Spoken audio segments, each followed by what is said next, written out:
we're delighted to have the final program of M&A East 2020, and we have a great one for you.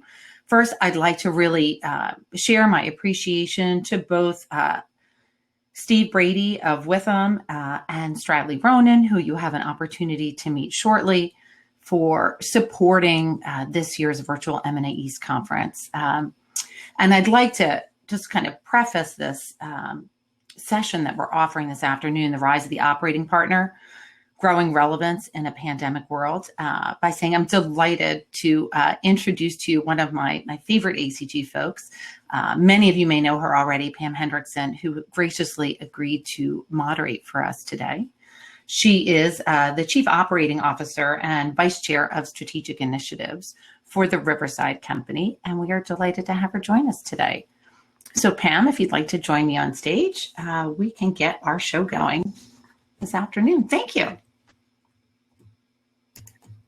Terrific, and thank you, Stephanie. I guess I don't need to say who I am since Stephanie just did. So Riverside is a lower middle market multi-strategy private equity firm, in case you didn't know. But I am delighted to be joined by three incredible panelists today. Bob Eisenman, and wave just so people know who you are. Hey there. Bob is the Chief Operating Officer for Graham Partners, which he joined from Kohlberg this year. Talk about timing. Wow. Graham Partners was founded in 1988 and has a focus on industrial technology and advanced manufacturing. Today, the firm has assets of over $3 billion and has 15 portfolio companies. Daryl Smith is the president of portfolio operations at Skyview Capital, where he's on both the executive and investment committees.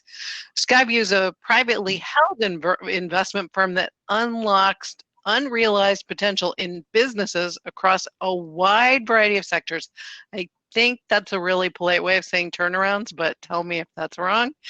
Skyview prides itself on its focused expertise and resolve, which is perfect for this former Marine.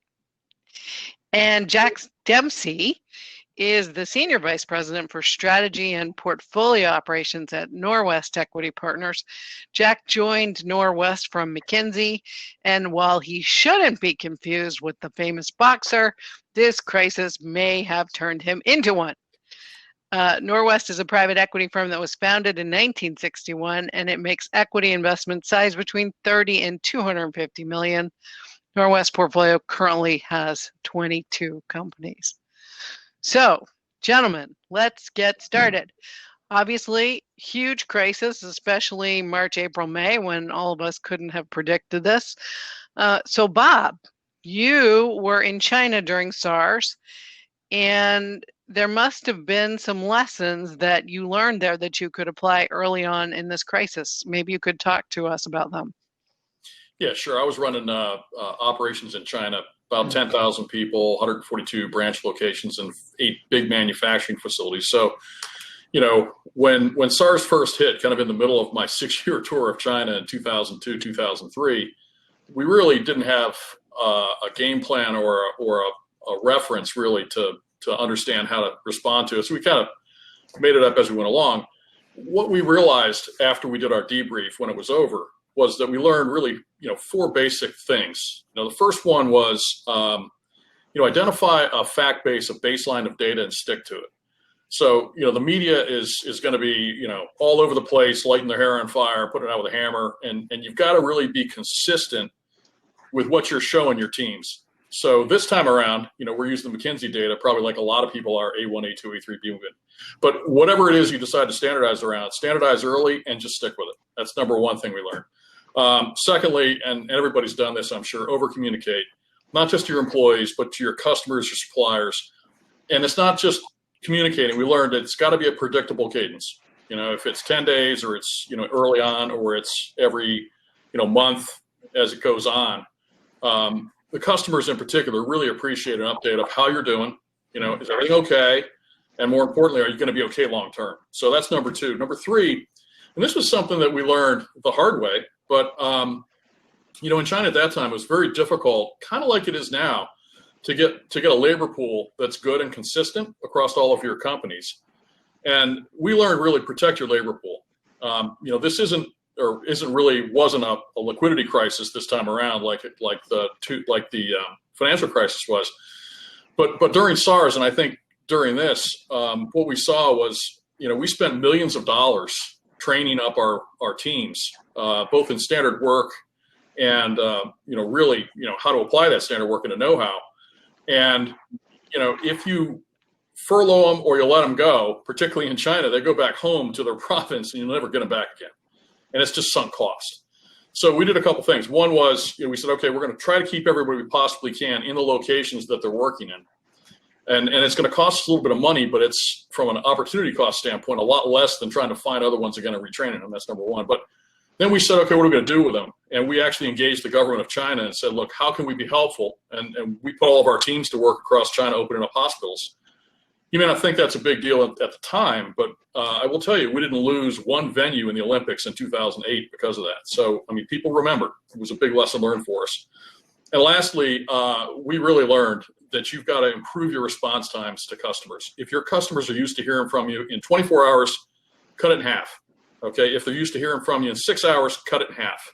The faster you can, if you get a reputation in the marketplace for responding faster than anybody else in a crisis, you're gonna keep share as the markets come back, and that's really how you create value. So really, those are, Pam, that's really the four things I'd really highlight. That's great. Thanks, Bob. So Daryl, I think you saw worse when you were in Desert Storm, but I'm sure there were some lessons you learned there. So what did you take away, and how were you able to apply those lessons to your portfolio companies as they weathered the storm? Oh, thank you. Yeah, I'll echo a lot of things that Bob just said, but I start with the Stockdale paradox. For those of you who don't know this gentleman, Admiral James Bond Stockdale, Naval Academy grad, went to my school, was a POW in Vietnam for 7.5 years. And what got him through that ordeal was to balance reality with optimism. So, he always knew he was going to get out of that situation. He had faith, but he looked at the daily grind, the brutal facts on the ground, and was realistic about the challenges he faced. I shared that with my teams, along with some of my experiences in Desert Storm. The Marines were outnumbered about 3-1 when we went on the attack, and usually you want it the other way. You want to have a 3-1 numerical superiority when you go in the offensive.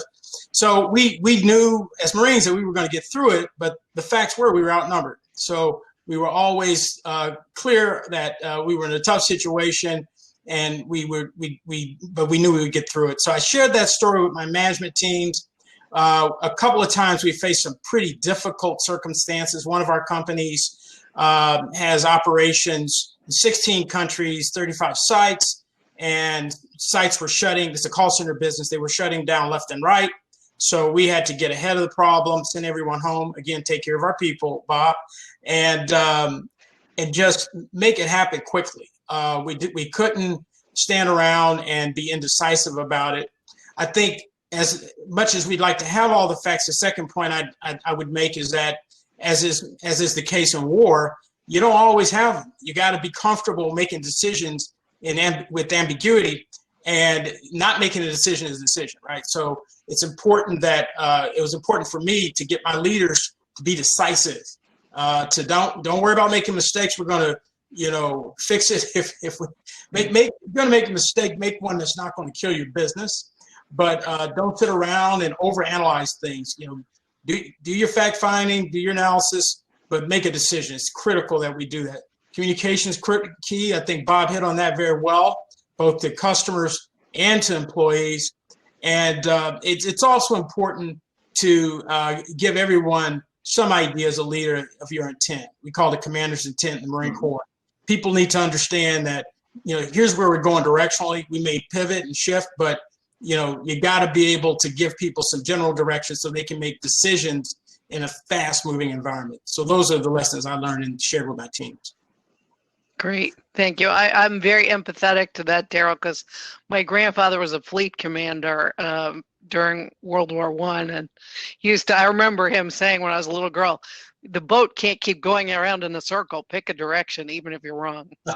So, anyway, Jack, I know you were really focused on protecting the cash early on. So talk about some of the steps you took there. Yeah, well, this may surprise some folks, but the first thing we did in mid-March was have our portfolio companies draw down their lines. We probably were the only firm that did that, I think. Actually, since I run our credit fund, I can assure you you weren't. Yeah, well, I'm not sure if anybody did not do that, in mid-March. I'm sure across the board 100%. But after that, I don't think we did anything too unique, but we had all of our companies develop a 13-week cash forecast, rolling cash forecast that was going to be updated each week. And I can remember folks asking us, why do we need to do this? And, at that point, mid-March, March 16th, 17th to 18th, as we all remember, tons of uncertainty. No one really knew what was going to happen. No one knew what the outlook was. I think the market dropped close to 30% over 10 to 12 days in that time period. And it was just, no one knew what the future was. So we just said, we got to get on top of the cash situation. 13-week forecast, identify all the levers to reduce cash outlays right away, and then start to pull those that made sense. And then we started to have intensive weekly, once a week reviews of cash with each of the businesses until we felt they had gotten through the crisis stage and were, in a safe harbor at some point. And for each business, that was a little different. But it really was, we need to preserve the companies so we can live to fight another day and win down the road. So I'm going to switch this up a little bit and do this lightning round. So all of you, I've heard a lot of you talk about communications. And early on in the virus, I think, there was some novelty to work from home. But now as we've moved into this live from work environment, I think virus fatigue is a real thing and it's getting old. So for each of you, what is one thing that you've done to keep your people motivated during this crisis? And Jack, since you were talking, we'll start with you. Well, we've encouraged, at the firm, we've encouraged folks to get together socially outside of the office, because we're not back at the office yet, but socially in small groups, socially distant, being safe, to get together occasionally face-to-face, whether it's for portfolio-related activities or just personal networking related or fun activities. And our portfolio company is the same thing. We've encouraged people to find a way to connect. We've encouraged the CEOs to be very visible with their people across the board. And we've encouraged each company to develop their own way to connect with their people informally during this working from home environment where many of us are still in. Great. And Bob, how about you? Well, it's first of all, I have Zoom fatigue like everybody else does. But I found the little courtesies really go a long way. And so, whether it's on Zoom or whether it's particularly by email, starting with good morning, good afternoon, good evening, followed by thank you for something, right, sets the tone that you care. And, the leader of the pack sets the pace, right? So if I'm doing that, people get some confidence that we're going to be fine, it's going to be better, at least that day. And the second thing, if I could say one more thing, gift baskets are your friend. There's nothing like having, the young analyst in the basement of mom and dad's house, right, that gets a gift basket from the firm, right? It just really goes a long way for a very, very small cost. And I guess given the focus of the firm, you don't actually own any gift basket companies, but there may be others in the audience who do. So I'm sure they appreciated that commercial. Bob has spent a lot of money on gift baskets. And Daryl, what about you? Yeah, we have a monthly happy hour. We do a virtual happy hour, and each portfolio company CEO and operating executive gives a very brief description of what's going on with the company. But they also share a lot of stories about things employees are doing, customers are doing. They may give some insights about what's really going on the ground in New York City, because we see one thing on the news and there are other things going on that we don't see. So it's been an opportunity for people just to connect and talk about their business, their families. The first half of it is kind of formal, or it's business, and then the rest of it is people get their favorite beverage and they just have a good time and talk and connect socially. So we found that's been a great way to not only build morale and connect our executives, but to find opportunities. Actually, I mean, we've had portcos through these discussions partner on a number of initiatives and chase business. So it's been very good. Great. Well, so Daryl, I'm just going to stick with you for a minute. So it does seem like the economy is coming back a little bit. I think fear of more taxes is a real thing and is driving some people to try to get some deals done very fast. But I know that you do some cross-border deals at your firm. So can you actually do a cross-border deal virtually? Well, we hope so. I mean, I guess I shouldn't ask that question. How do you do a cross-border deal virtually? We've got a couple we're working on now, and we've got some. I've got an operating executive in Portugal on the ground there who is driving a couple of diligence initiatives. We've got operating portfolio company operating executives that are assisting him. We leverage them to look at deals as well. So we have a presence in Europe, but a lot of the work is still done by Zoom until we get to a point where we're actually going to sit down with we don't want to buy a company without meeting the people that are running it. So we have those folks that are in Europe meet with the executives and do site visits. But a lot of the other work is frankly done by Zoom until we get to that point. Well, that's an interesting concept, leveraging your portfolio company executives that you trust already. So very, very interesting. So Bob, your firm is focusing, I think, on industrial manufacturing, where again, physical due diligence seems like it's important. So can you do a deal virtually? Or how do you do a deal virtually? We have.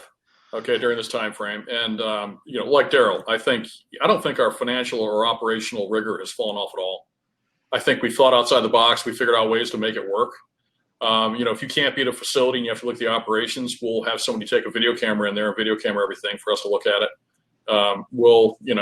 Clearly we'll do a lot of Zooms, and clearly we're going to meet the people and we're going to have a talk with the C-suite plus probably the first level down before we buy anything. But I think the mechanical stuff, the other stuff that happens, the QOVs, all that stuff, it's pretty much on rails. I mean, it doesn't take a whole lot of physical interaction. You can do a lot of that by Zoom. Great.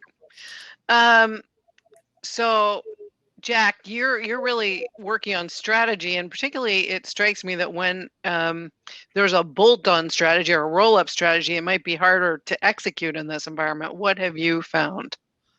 Yeah, except for the first couple of months, March, April, May, we haven't seen the bolt-on activity slow down at all.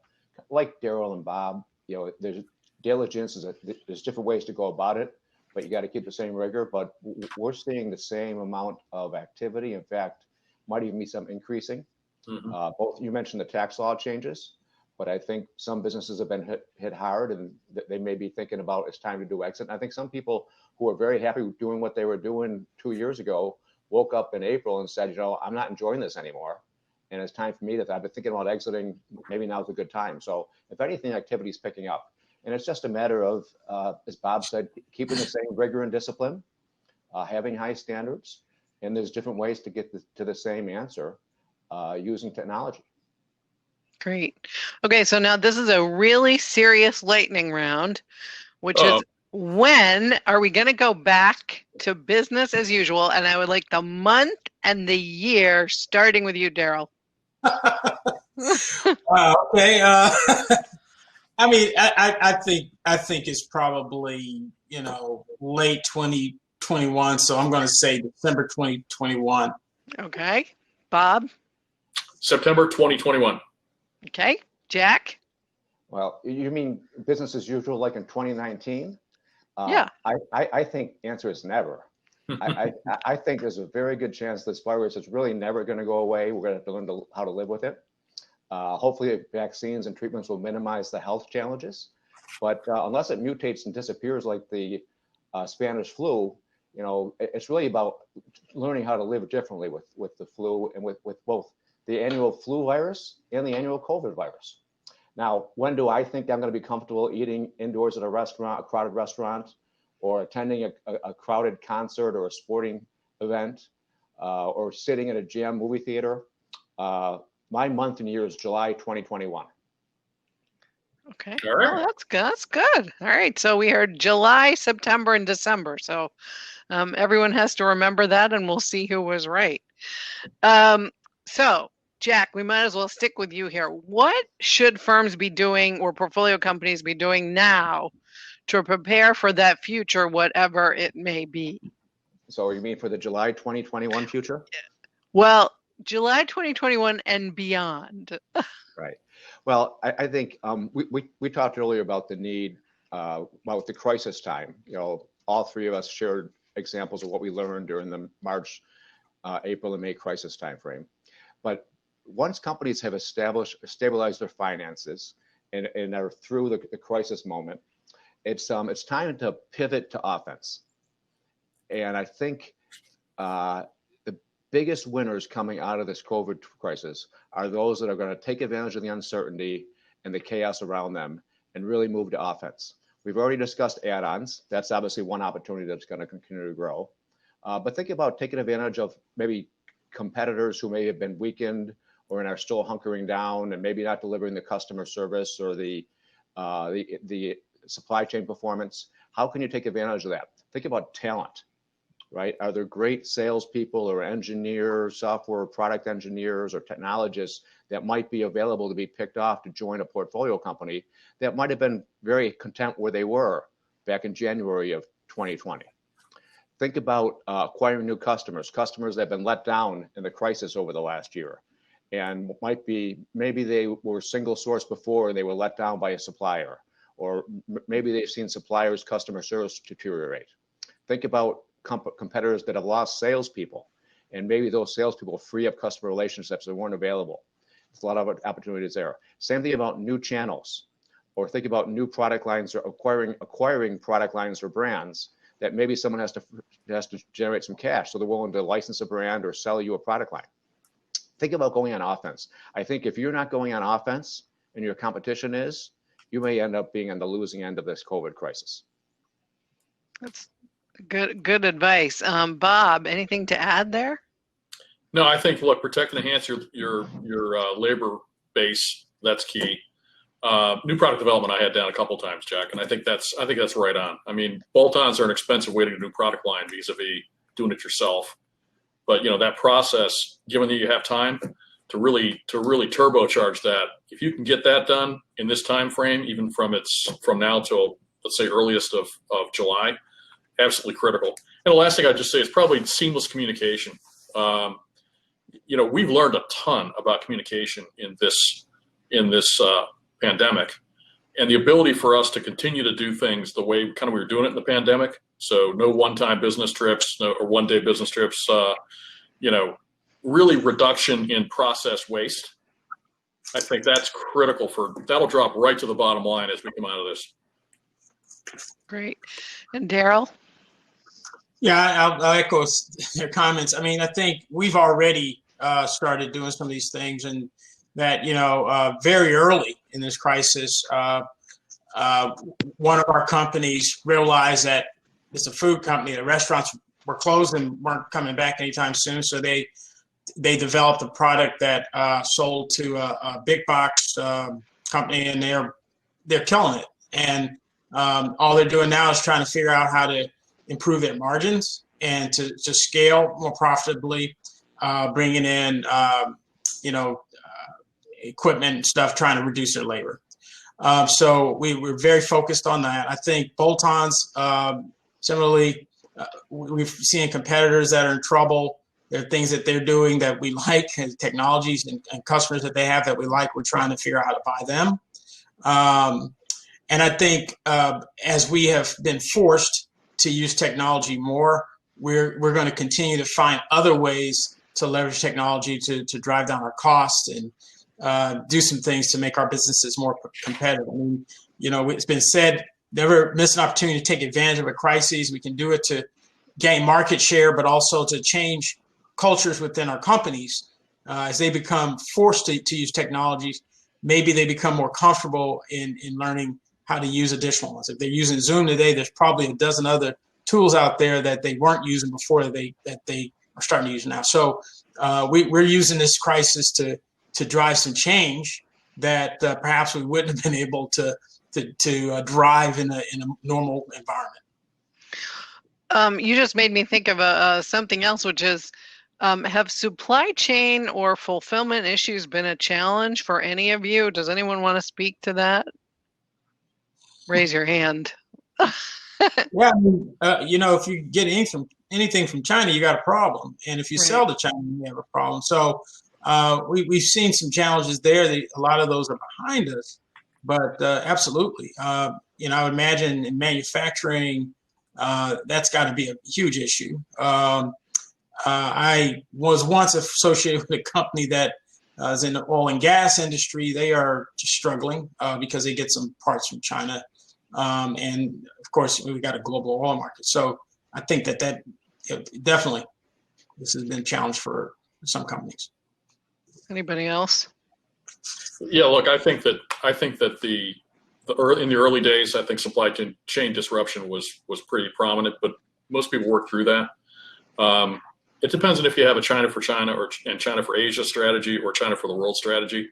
And I think they're two totally different things if you look through those.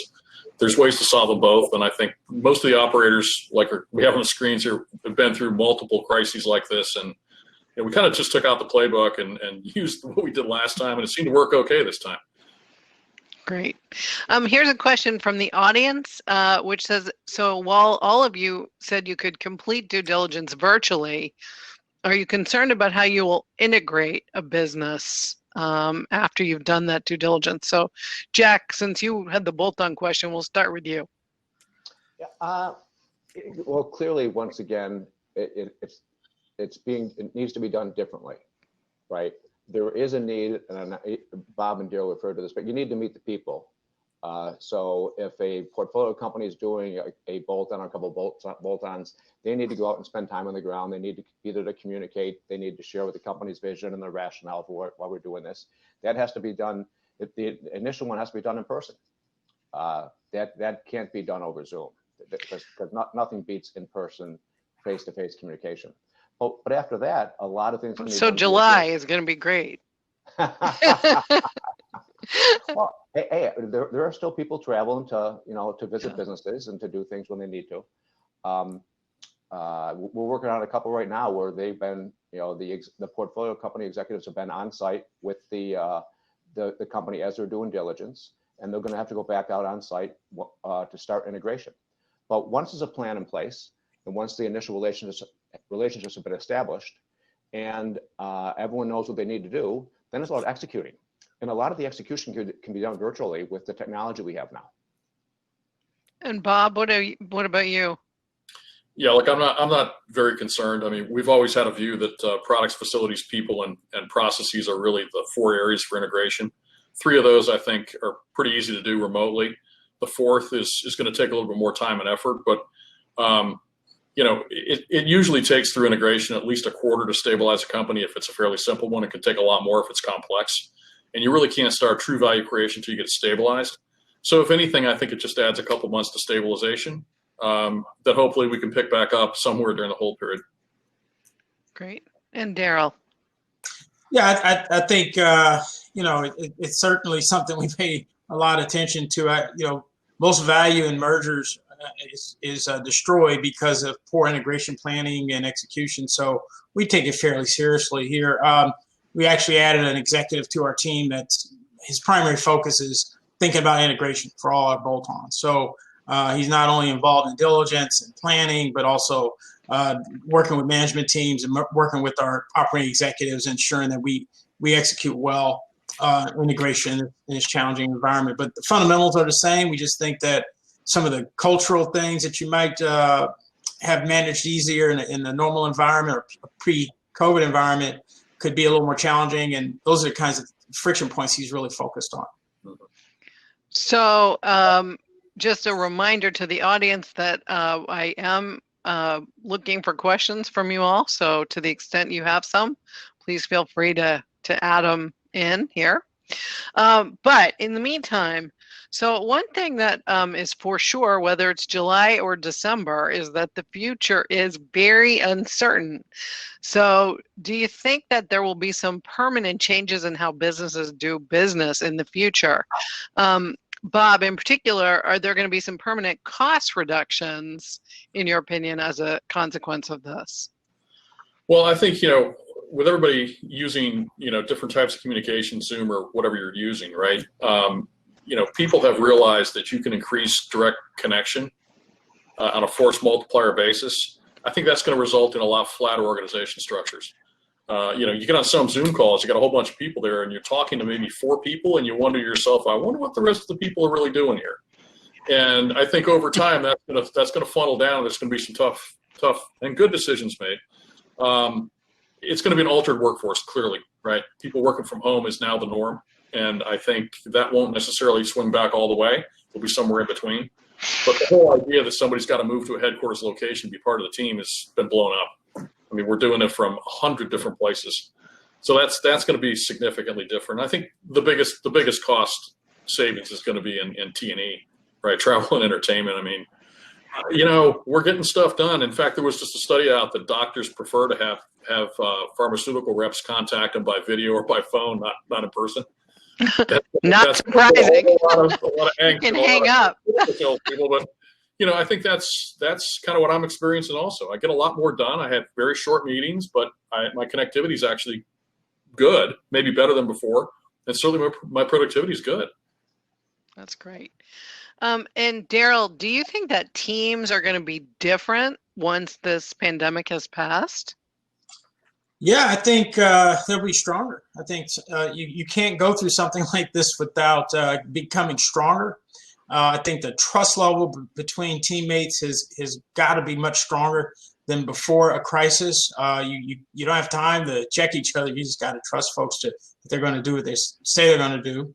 I think people are going to be more creative, and more teams are going to be more nimble because they're having to deal with multiple. They're dealing with a lot of multiple complex situations every day. So I think you'll just see the businesses that survive this will just be a lot stronger. Their teams will be much stronger and probably more in tune actually with their employees and their customers, ironically, because they're forced to. I mean, they're forced to use this technology, use every opportunity they have to engage.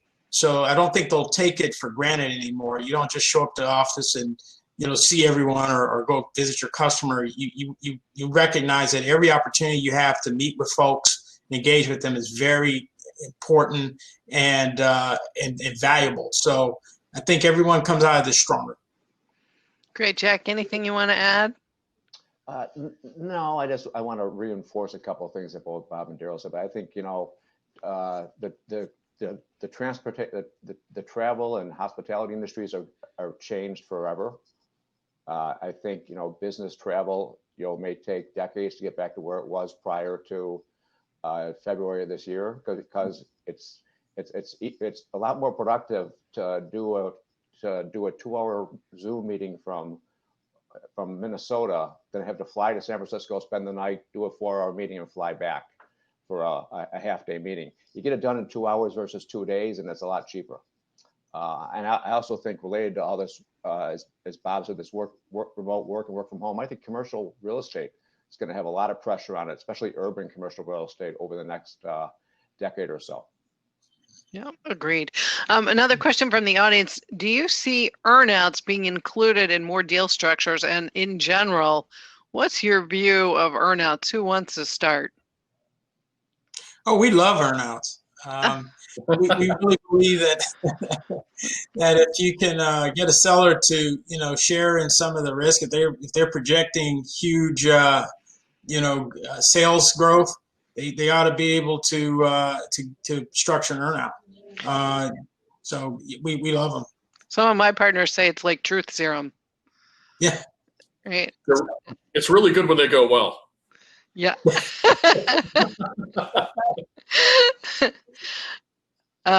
Okay. So this is a question really for all of you. So the role of the operating partner might change as a consequence of this crisis. Daryl, I think in our prep call, you said you actually didn't know how anybody would get through this if they didn't have operating partners. So as a consequence of saying that, you get to start. Well, I've been doing this for a while, and about almost 20 years now. And I think what I would observe here is there's a lot going on. I mean, the deal guys, our firm has a business development, deal team, M&A professionals, operations, and capital markets. And while the business development folks are out there hunting for new deals, very focused on that. The M&A folks are, trying to figure out how to execute bolt-ons and new acquisitions. We are able to focus on making sure the portfolio is safe and secure. We, as operating partners, I think, have a lot of experience understanding human behavior and how teams are, if a team is about to break down or executive's going to burn out, we are observing that and we're focused on it. We are also able to recognize patterns, whether they be patterns in markets or just the way a company's operating. And I think you got to have that level of engagement and intimacy with companies to be successful in a crisis. So I think that, there's a lot of guys and gals that are generalists that are doing deals and sourcing deals and sitting on boards. I think they've got to be struggling right now to have the level of engagement with portcos and looking at bolt-ons and targets in the way that we do it, and to be successful and all that and still be able to source deals and cut them's got to be really hard. So I think operating partners are able to, make sense of a chaotic world. And it's largely due to our experience and ability to recognize patterns in processes and organizations and people fast and make quick decisions in a rapidly changing environment. Great. Jack, any thoughts? Yeah, I think one of the bits of advice I got early on in this COVID crisis was to think of COVID as the great accelerator. Think about in any industry or sector you're in, what were the major trends that were going on pre-COVID, and then and where might those trends have taken you in 5 or 10 years? Well, assume that COVID might accelerate them in not 5 or 10, but 12 to 18 months. And it might really accelerate things. And I think a lot of things we've seen out there, right? E-commerce is the easy one, but telehealth, robotics, and automation in manufacturing for employee safety, health and safety, and social distancing, aging at home. I mean, those trends were going on before, but they were all accelerating. In private equity, this operating partner role, think about the last 5, 10, 15 years, the roles have been expanding, they've been increasing, the pure number have been increasing and broadening. There's lots of different operating partner models. I think that's going to continue to accelerate, just like we've seen this in other industries. I think it will continue to accelerate. I also think LP expectations of operating partners and their roles is going to continue to increase and accelerate. Interesting. And Bob, maybe talk about, I don't know if you've had some experience with LPs, both at Kohlberg and at your more recent job. And to Jack's point, what are they saying? What are you hearing from them? First of all, they're all lovely people. we like them a lot. Right. I think that the LP expectations, honestly, I think that they're looking more towards the deal teams and they're looking more towards kind of the value creation across the entire firm. When they look at the operating partners, I think they're really interested in the speed of value creation. We have our sensei for lean and shinjujitsu. He says, I want to get this right, but dynamic value is functionality divided by cost times speed squared. And when you think about that, okay, regular value is functionality divided by cost. The real key is going to be, and I think this is where LPs come in, the speed of value creation. How does the operating partner work towards increasing that speed? And how do they make sure they maintain that across a plethora of different industries and a plethora of different places? I think that there's going to be more, Daryl was in the military, the G1, G2, G3, G4, all those functions really reside in the operating partner at this point in time. There'll probably be some fractionalization of that you'll maybe have an operating partner for instance, plans and operations, right? That brings in all the advisors and and really keeps track of all the outside consultants and people that you use. Again, cutting down that time for stabilization of a company in half gives you maybe a couple more quarters of value creation. That's going to be huge across, I think, the entire industry. Well, actually, that's an interesting question, right? So what's, Daryl, for you and Jack, what's one thing that you've done to increase speed in this environment, which is not so easy? Well, we're about, continuous process improvement. I mean, my guys hate me because I make them read and I make them document and I make them do it again, because I think it's really important to figure out ways to make sure that we're getting better at our jobs, really being thoughtful about how we do due diligence and how we manage our companies. So they've spent some time on that. And then, as I mentioned earlier, I think the need for solid integration, planning, and execution, since we know we're doing a lot of bolt-ons, was so great that I pulled one of my guys out and said, look, I really want you to own this and think about how we do this well across the portfolio and with all our bolt-ons. So we're making a bet that, we can move quickly to find deals and get deals executed. We don't want to mess up on the integration, so we're doubling down on that investment, and we got folks that are really focused on that. Great. And Jack? First of all, Bob, I'm going to need that equation because I didn't quite follow it. So No, can you? Jack, I'm sorry. I had to think about it. He is a sensient, right? I had to say, okay, I get it, I think. I'm a lot simpler than that. I think speed's a function of how much you're trying to do. So one thing we've tried to do is really prioritize what are the 2 or 3 most important things for a company to do right now, and hone in on them and really push hard on those as fast as possible. And that's how the way you get speed is by trying to do fewer things with the same or fewer resources. And that's the most important thing. So it's really about simplifying the priorities. Jack, stop doing some things you shouldn't be doing, right? Yeah. Right. Actually, Bob, you know what? Why don't you say the equation? I'll put it in the public chat. Okay, so dynamic value equals, in parentheses, functionality divided by cost, right? End of parentheses, times speed squared. Whoops. Because times speed would be too slow. Yeah. But no, Jack, I think you're right, Jack. I think, when you think about prioritization and focus, I think it's gotten better during the COVID crisis, because people really can have to say things in 2 or 3 different words. And more importantly, you can't boil the ocean when it comes to value creation in a situation like this. You got to pick your spots. So here's another question from the audience. How do you think the pandemic is going to impact private equity hold times? Go ahead. Well, about a third of the businesses on average have been really badly impacted. So those are going to have longer hold times. A third have kind of had surprisingly no impact. So they're going to be normal. And then a third have been accelerated. They've had this COVID tailwind and they're up 10, 15, 20, 30%. And they're going to be exiting a lot faster. So on average, it may all pan out to be about the same. Does the election play into this at all? I mean, if you were an impacted company, as an example, is there a trade-off between your taxes and whether you sell now or you wait until you have stronger earnings? Well, if you're not in the market now, not sure you can do much about taxes. Right. Although, some people feel that 21 will still be okay. Some people. So. Yeah. Well.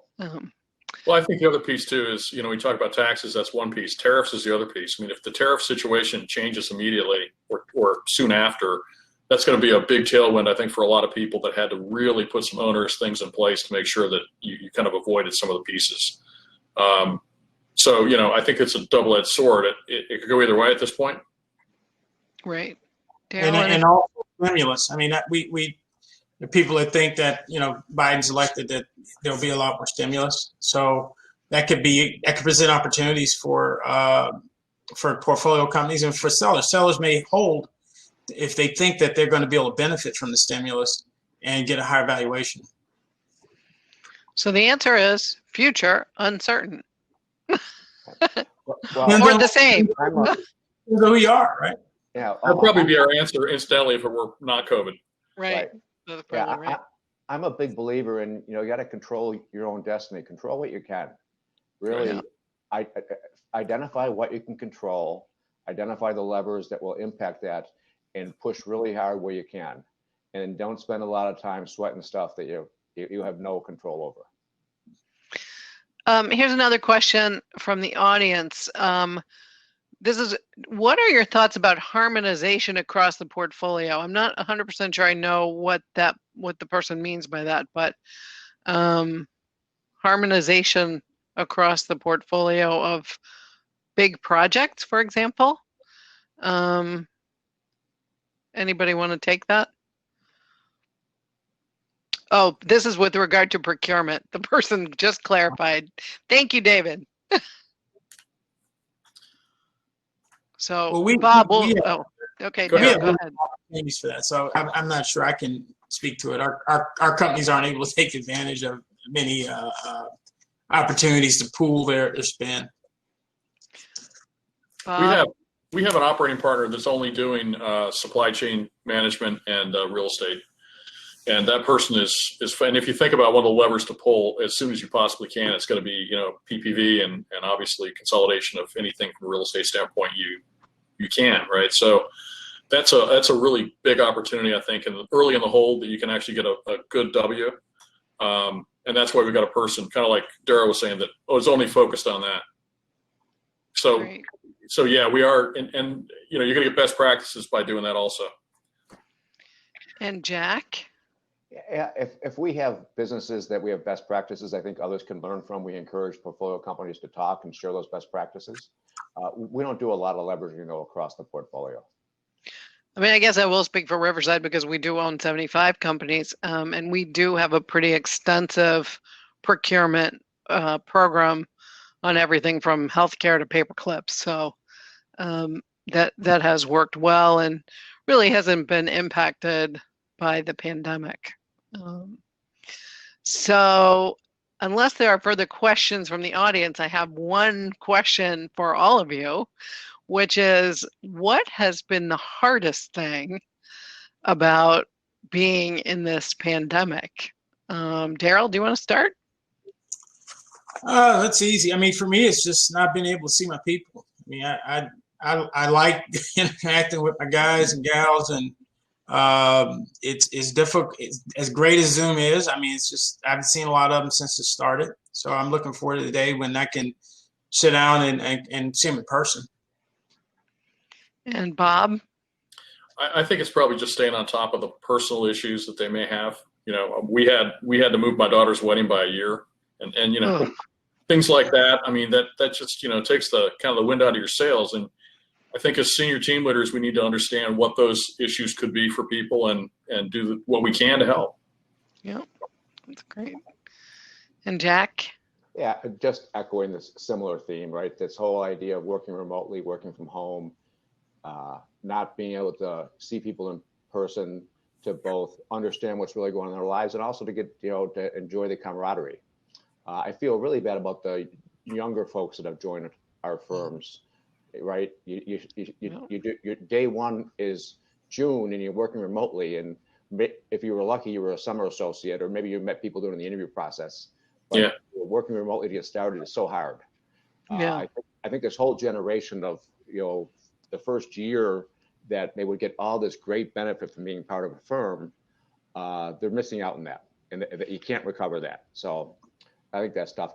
And as a person in my 30+ year career, I've always been with people.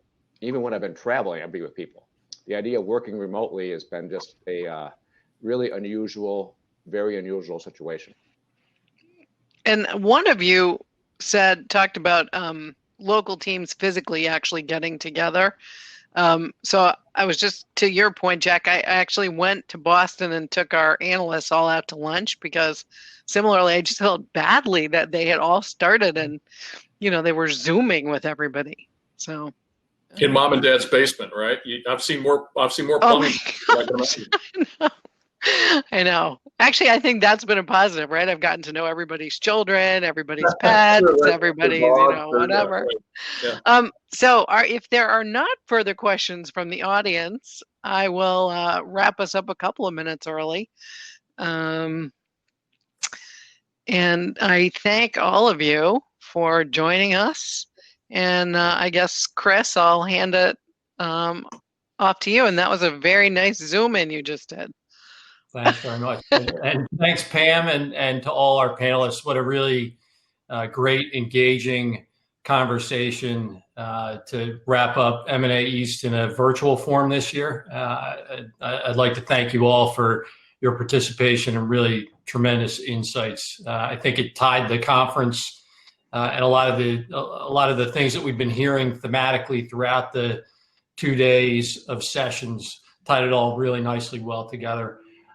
For those of you who don't know, I'm Chris Connell, partner at Stradley Ronan, a law firm headquartered in Philadelphia.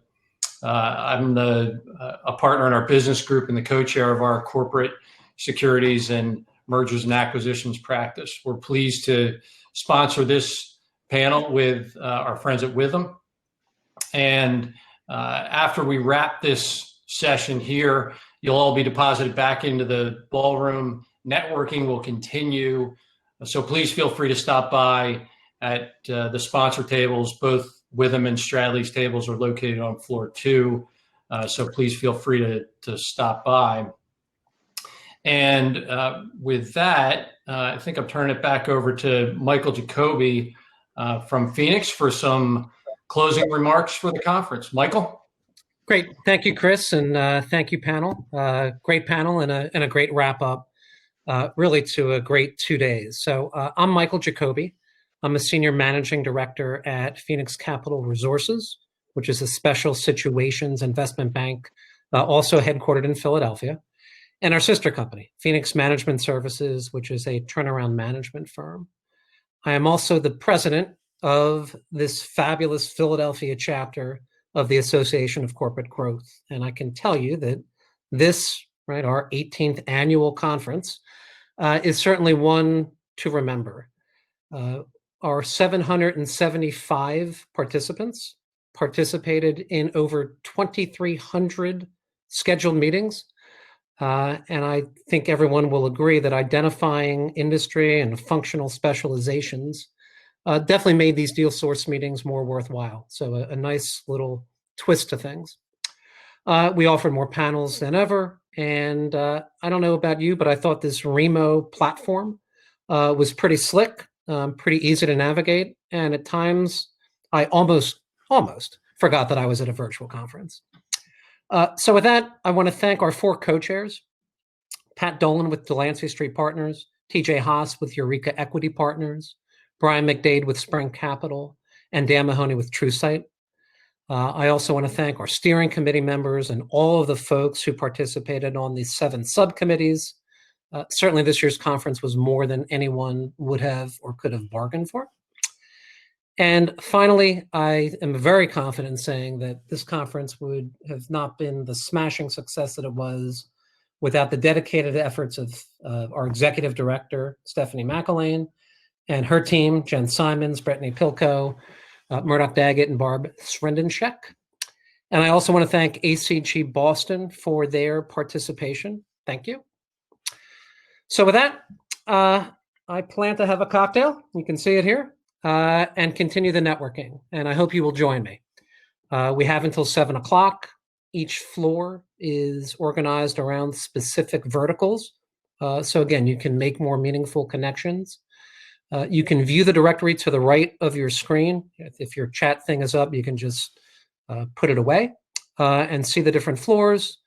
And I was told to remind folks that healthcare topics are continuing on the 5th floor. And with that, cheers, and thank you all for making M&A East 2001 the success that it was. Thank you.